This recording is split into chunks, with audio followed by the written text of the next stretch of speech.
ministro va a dar. El propósito de ella es precisamente tener hoy día un conocimiento, aunque sea breve o que sea amplio, según también no solamente del tema del que vaya a hablar nuestro hermano, sino también de la disposición que todos traemos, ¿verdad?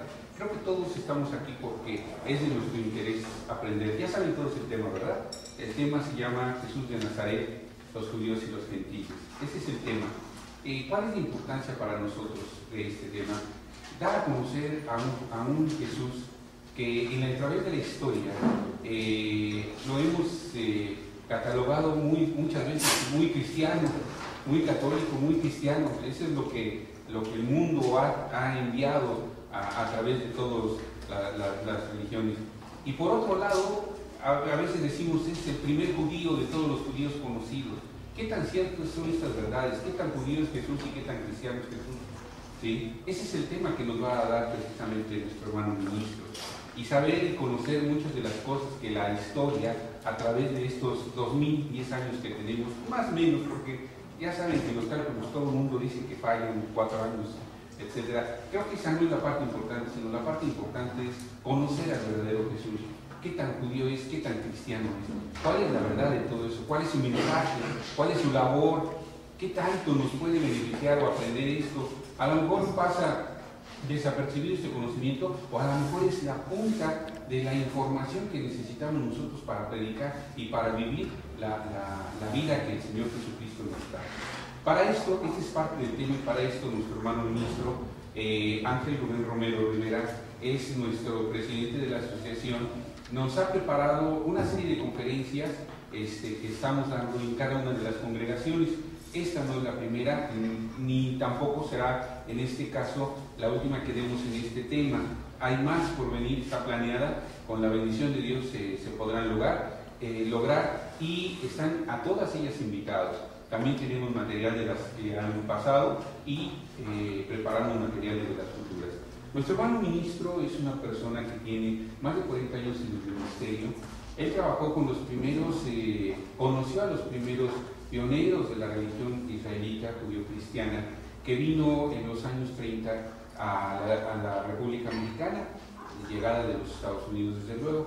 Ha discernido sobre este tema y sobre las escrituras por más de 30 años. Él tiene 40 años en el ministerio, pero 30 años de trabajo ministerial. Ha escrito varios libros, ha dado varias conferencias. Es reconocido en el mundo judío, en la embajada judía, en el Instituto México-Israelí, lo conoce como doctor en teología y ha dado también cátedras en este lugar. Tiene y pastorea más de 8 congregaciones a lo largo de la República, una en Los Ángeles, una congregación, y un grupo familiar en Nueva York. Esto le ha permitido precisamente, gracias a esos hermanos, a las visitas que ha hecho, también ir a conocer a Jerusalén y viajar con un grupo de judíos con los que convivió y conoció los lugares santos. Eso ha enriquecido el conocimiento y ha estudiado y dado un avance muy grande también en la historia. No solamente en el conocimiento bíblico es conocedor, sino también en el aspecto histórico. Veníamos comentando en el camino, y se le gusta tanto la historia que ahora también veníamos platicando de la historia de nuestro bicentenario, nuestro centenario, que por parte de ser mexicanos también para nosotros es importante, ¿verdad? Esto, ¿por qué lo comento? Porque es importante que valoremos lo que muchas veces traemos hacia las congregaciones. Hoy agradecemos la presencia no solamente de congregantes, sino de gente que son amigos, que son hermanos, que compartimos la misma fe y el mismo amor por el Señor Jesucristo. La invitación para todos es que pongamos mucha atención, y la invitación principalmente es que ustedes guarden las preguntas. Al final vamos a dar una sesión de preguntas y respuestas, y aunque sea poquito o aunque sea mucho, que se lleven un conocimiento. No estamos aquí para debatir, para discutir o para pelear. Nunca quiera Dios que eso suceda. Estamos aquí para descubrir verdades, para descubrir preguntas que cuando ustedes digan, pues mira, me gustó porque aprendí algo que no sabía o que nadie me lo había platicado, ¿verdad? Entonces ese es el interés que todos debemos hacer. No solamente de grandes, jóvenes, pequeños, también podemos hacer. Muchas veces nos muestran fíjense, les voy a poner solo un par de preguntas. ¿Por qué todas las fotografías son de un Jesús dulce y con pelo largo? Ah, caray. Y nosotros vimos que hay un verso en Isaías que dice, y no era de hermoso semblante, para que no provocara deseo. Quiere decir que el Señor Jesucristo no era de hermoso semblante. Vean un judío, cuáles son sus características. Y entonces nos vamos a dar cuenta que no era así. ¿Por qué usaba el pelo largo? Dicen algunos, porque era nazareno. Sí, pero ¿y eso qué tiene que ver que sea nazareno? Nazareno de Nazaret. Sin embargo, alguien por ahí cometió el error de confundir nazareato con nazareno, y entonces dijeron, los nazareatos usan el cabello largo. Sí, eso es cierto, pero nazareato fue Juan el Bautista, fue Sansón, por eso es que tenía el pelo largo. Pero Jesús no fue nazareato, fue de Nazaret. Una pequeña equivocación y ya cambiaron toda la visión. Y todas las películas del Señor Jesucristo y todas las fotografías que se dan de él, todas las imágenes, pelo largo y hermoso semblante. Equivocación grande. Ese tipo de preguntas también vamos a ir viendo acerca de esta conferencia. Y ya no los detengo más, vamos a darle paso a nuestro hermano ministro, para el cual yo les pido a todos ustedes un aplauso para darle esa entrada. Muchas gracias. Pues modesta y humildemente, para los que ya me conocen, para los que no me conocen, pues ya saben que el único propósito que tengo, como lo decía el hermano ministro, pues es plantear ante ustedes siempre una verdad bíblica. El Señor Jesucristo decía cuando le interrogaba a Pilato, ¿verdad? Porque Pilato le decía, bueno, tú eres rey. Dice, bueno, tú dices que yo soy rey, pero yo para esto he venido, para dar testimonio de la verdad, ¿verdad? Fundamentalmente eso es, él vino a dar testimonio de la verdad, a hablar de cosas verdaderas, ¿verdad? Ya muy lamentablemente el paso del tiempo pues ha ido haciendo que esa verdad cada día sea muy diferente a la verdad original, ¿sí? Decía el hermano ministro de este aspecto de cómo ver a ese Cristo, ¿no? Ustedes saben que el más, vamos a decir, el que tiene mayor difusión en el mundo es el Cristo de un cuadro que se hizo en el siglo XVI, que lo hizo Leonardo da Vinci. Y Leonardo da Vinci hizo un cuadro que se llama La Santa Cena, donde está Jesucristo con sus apóstoles, ¿no? Pero ni los apóstoles ni ese Jesucristo pues son los originales, ¿no?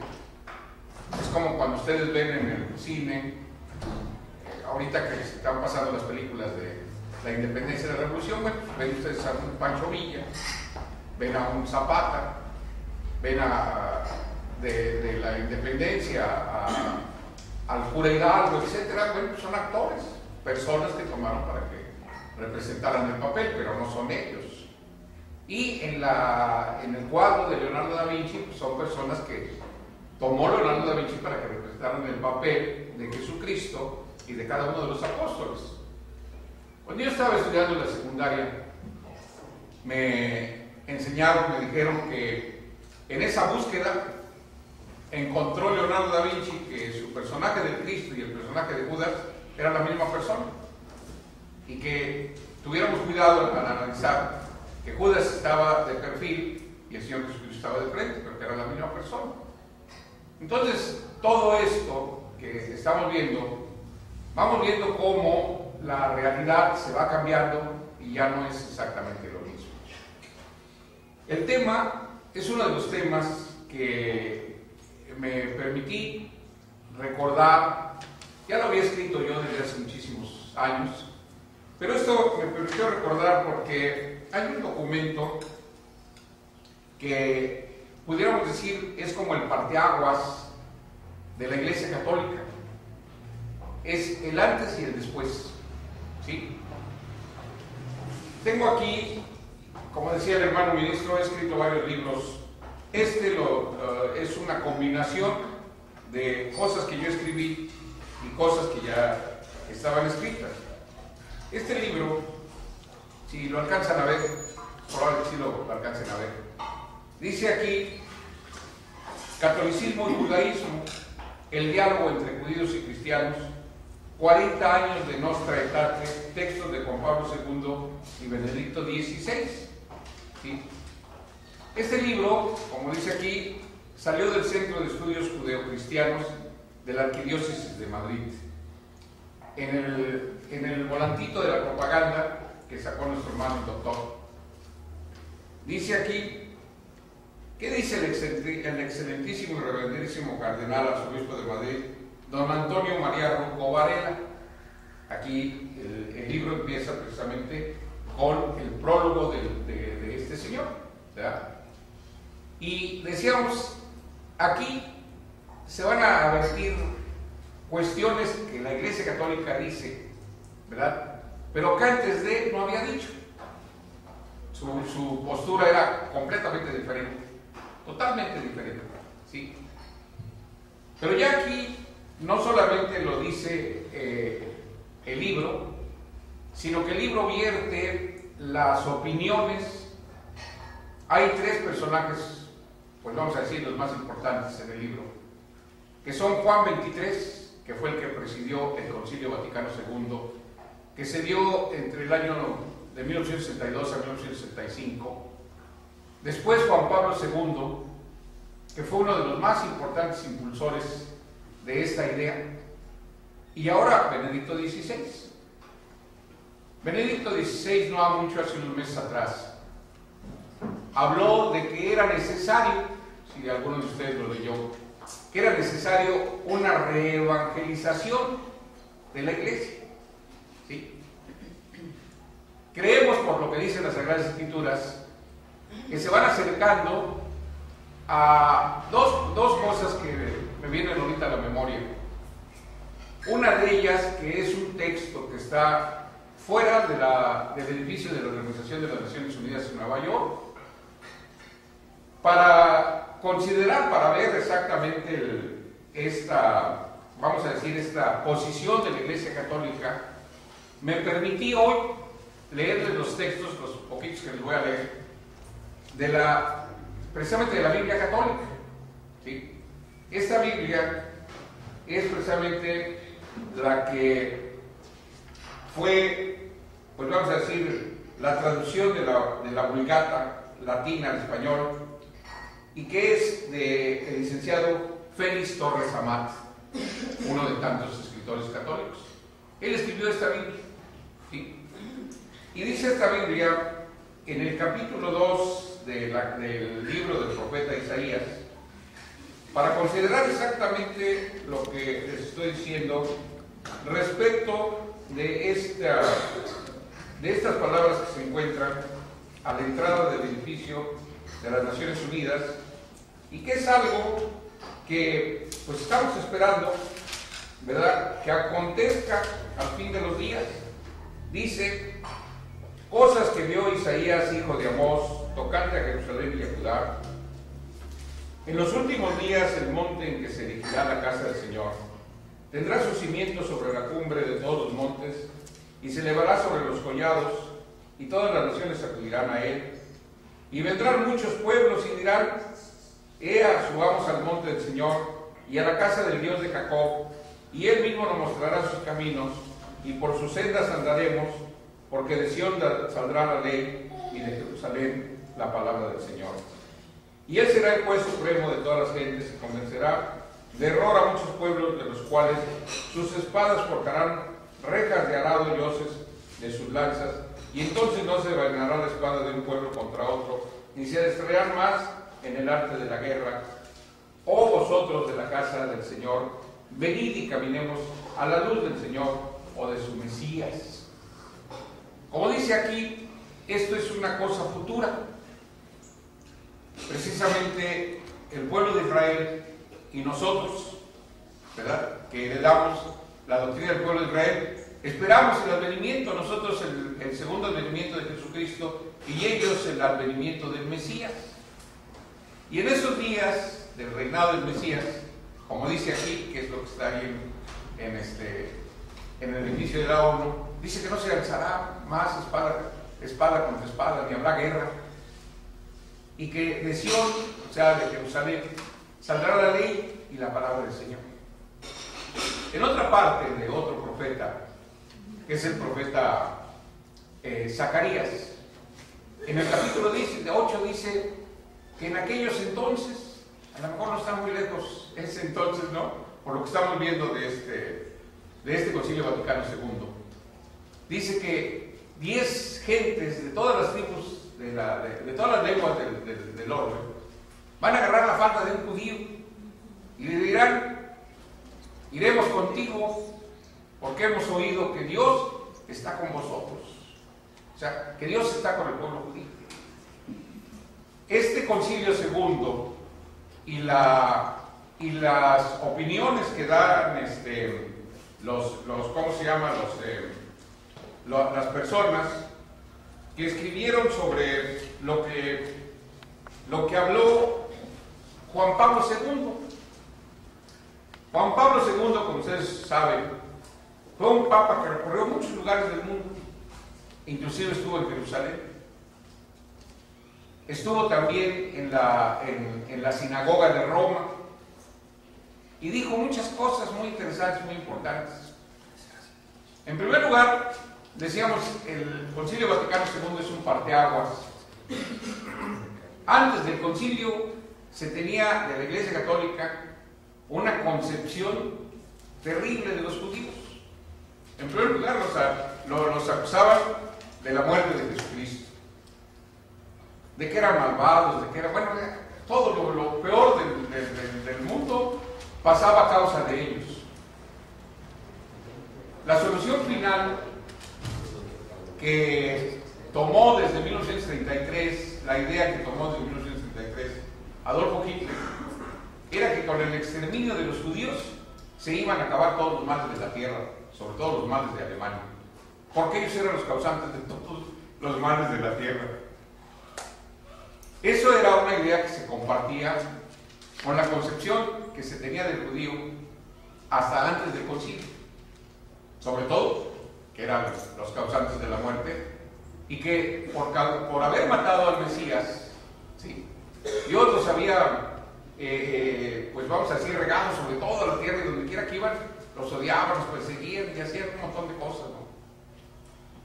La misma Iglesia, a partir del siglo VI, decía que efectivamente, aunque el pueblo de Israel había sido el pueblo escogido de Dios, después de la muerte del Mesías perdieron esa calidad y que ahora Dios se hace de un nuevo pueblo, de un nuevo Israel, el Israel espiritual, que en principio era la Iglesia Católica.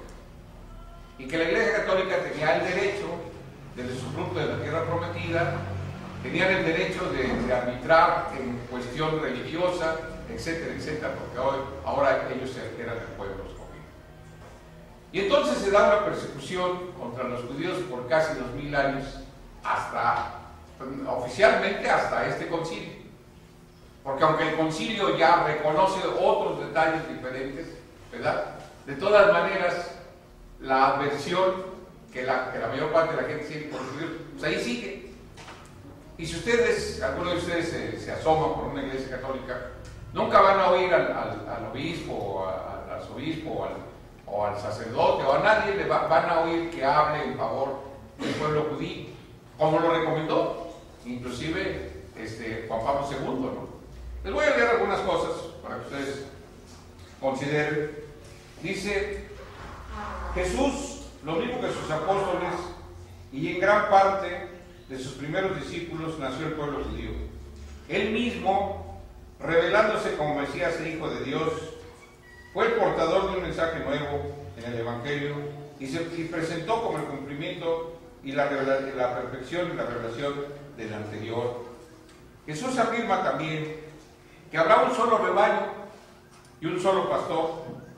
Iglesia y judaísmo no pueden así ser presentados como dos vías paralelas de salvación, y la Iglesia debe dar testimonio de Cristo, Redentor de todos, respetando escrupulosamente la libertad religiosa, tal como se ha apoyado en el Concilio Vaticano II.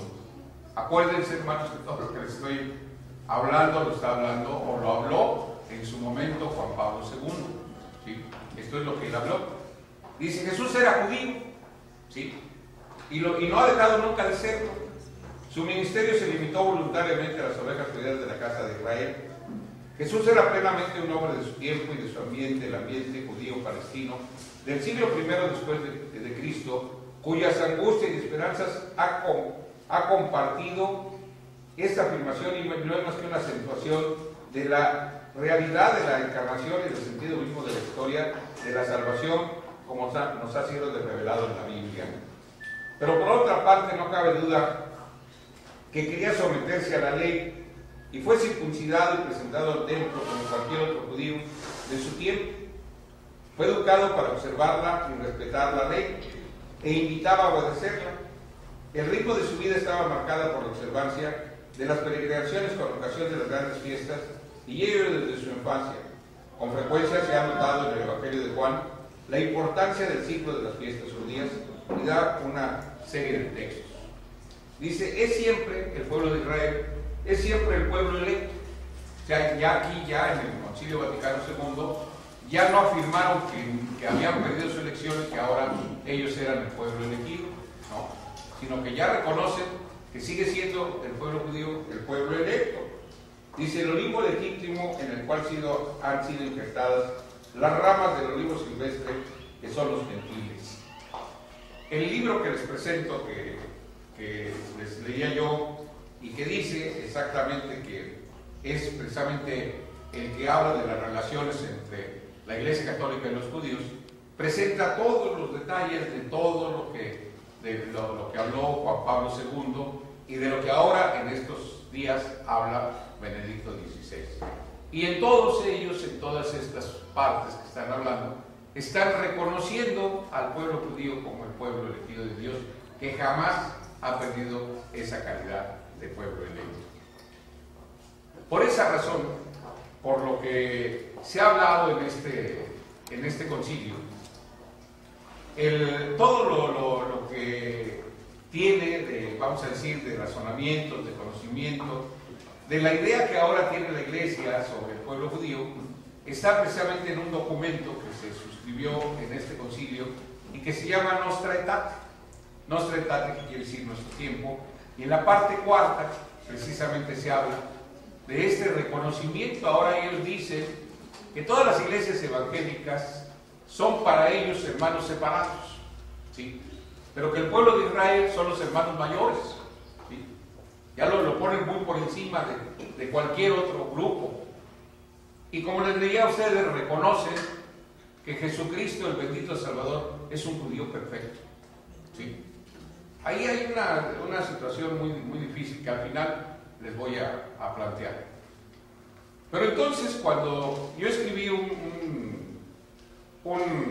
pues vamos a decir, un pequeño cuadernito, decía yo aquí, dice, analizando el documento suscrito durante la celebración del Concilio Ecuménico Vaticano II, celebrado en el Vaticano precisamente, en los años de 62-63, que fue presentado por el Papa Juan XXIII, se tomó como consideración para las iglesias protestantes de origen católico romano llamarlos y considerarlos los hermanos separados, y al pueblo de Israel los hermanos mayores, reconociendo que por casi 2000 años los maldijeron de la manera más cruel.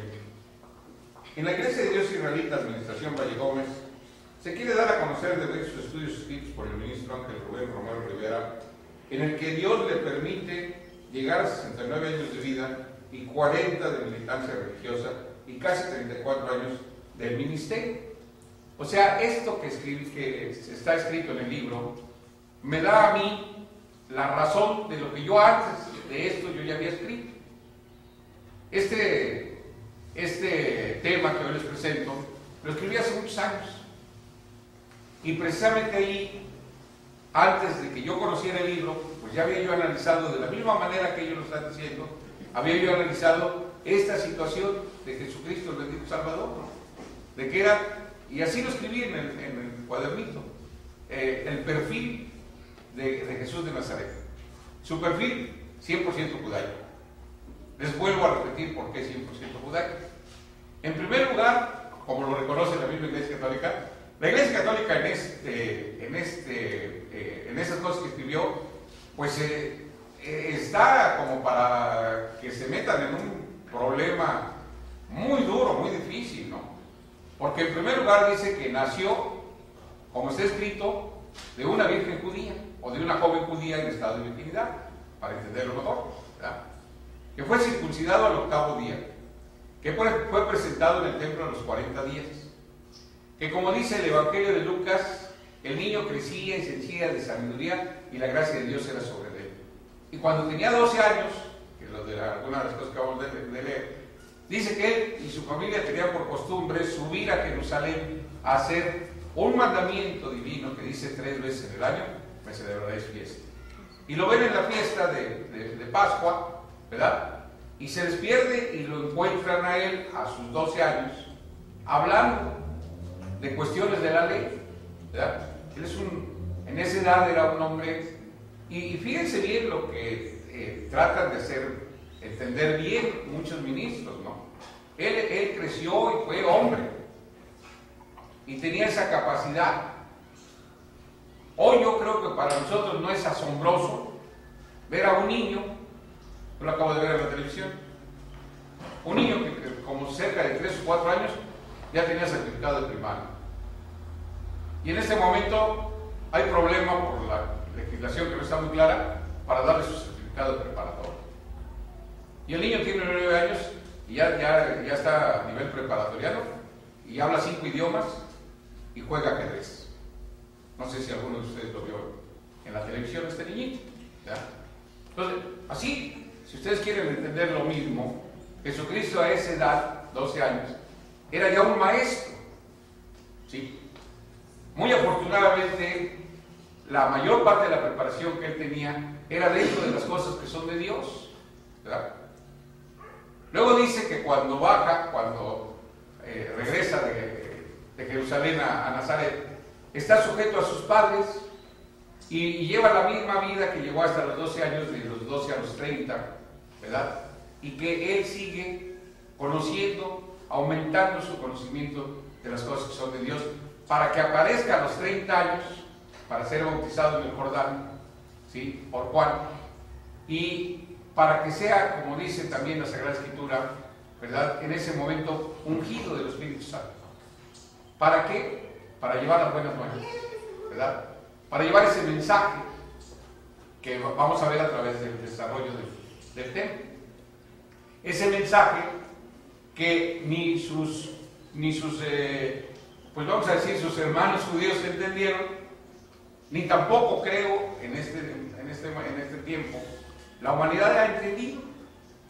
Ojalá y lo entendieran, y ojalá y lo quisieran vivir y lo quisieran aplicar. Este es el mensaje que le está haciendo falta a México. Si todos los mexicanos lo entendiéramos y lo aplicáramos y lo viviéramos, pues seríamos una nación preciosa, magnífica. Se acabaría todos los problemas, no habría delincuencia, no habría nada, ¿no? Pero pues muy lamentablemente, aunque esto es precisamente el paso a la perfección humana, no mucha gente lo quiere. Esto es como en el caso de los que alguna vez hemos padecido o padecemos de diabetes, ¿no? Nos dicen, oiga, pues ¿sabe qué? Pues usted se puede aliviar, pero mire, va usted a comer esto y eso y eso. No, pues yo estoy acostumbrado de toda la vida a comer sabroso, pues ¿cómo va? Entonces así también, ¿verdad? Si estamos acostumbrados de toda la vida a vivir de alguna manera, pues no la queremos cambiar, ¿no? Oiga, ¿cómo? Si para ser de Dios hay que quitarse de eso y eso. No, pues ¿sabe qué? No, ¿verdad? Entonces la idea del tema es precisamente presentar con toda la claridad, con toda la verdad, con toda la claridad a este Jesús de Nazaret. Lo primero que tenemos que aprender, fíjense ustedes que probablemente poca gente se lo llegue a preguntar, bueno, ¿y cómo vino a la humanidad